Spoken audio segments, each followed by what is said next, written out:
1 Kings chapter 4. Here is a list of Solomon's highest officials while he was king of Israel. Azariah, son of Zadok, was the priest. Elihareph and Ahijah, sons of Shisha, were the secretaries. Jehoshaphat, son of Ahilud, kept the government records. Benaiah, son of Jehoiada, was the army commander. Zadok and Abiathar were priests.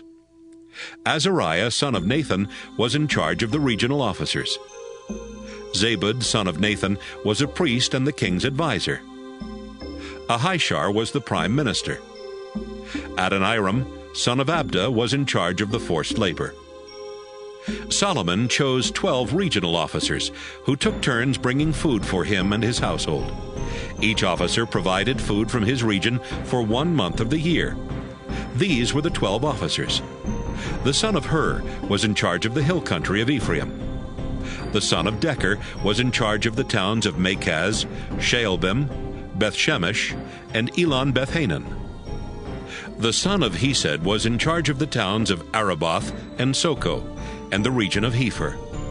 The son of Abinadab was in charge of Naphath Dor, and was married to Solomon's daughter Taphath. Baana, son of Ahilud, was in charge of the towns of Taanach and Megiddo.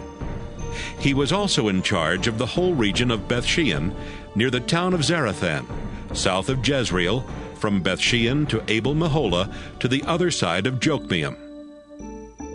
The son of Geber was in charge of the town of Ramoth in Gilead, and the villages in Gilead belonging to the family of Jair, a descendant of Manasseh. He was also in charge of the region of Argob and Bashan, which had 60 walled towns with bronze bars on their gates. Ahinadab, son of Iddo, was in charge of the territory of Mahanaim. Ahimaaz was in charge of the territory of Naphtali, and was married to Solomon's daughter, Basemath. Baana, son of Hushai, was in charge of the territory of Asher and the town of Bealoth. Jehoshaphat, son of Peruah, was in charge of the territory of Issachar. Shimei, son of Elah, was in charge of the territory of Benjamin. Geber, son of Uri, was in charge of Gilead, where King Sihon of the Amorites and King Og of Bashan had lived. And one officer was in charge of the territory of Judah. There were so many people living in Judah and Israel while Solomon was king that they seemed like grains of sand on a beach. Everyone had enough to eat and drink, and they were happy. Solomon ruled every kingdom between the Euphrates River and the land of the Philistines down to Egypt. These kingdoms paid him taxes as long as he lived. Every day, Solomon needed 150 bushels of fine flour, 300 bushels of coarsely ground flour, 10 grain-fed cattle, 20 pasture-fed cattle, 100 sheep, as well as deer, gazelles, and geese.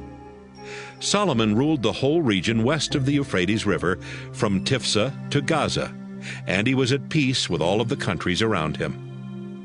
Everyone living in Israel, from the town of Dan in the north to Beersheba in the south, was safe as long as Solomon lived. Each family sat undisturbed beneath its own grapevines and fig trees. Solomon had 40,000 stalls of chariot horses and 12,000 chariot soldiers. Each of the 12 regional officers brought food to Solomon and his household for 1 month of the year. They provided everything he needed, as well as barley and straw for the horses. Solomon was brilliant. God had blessed him with insight and understanding. He was wiser than anyone else in the world, including the wisest people of the East and of Egypt.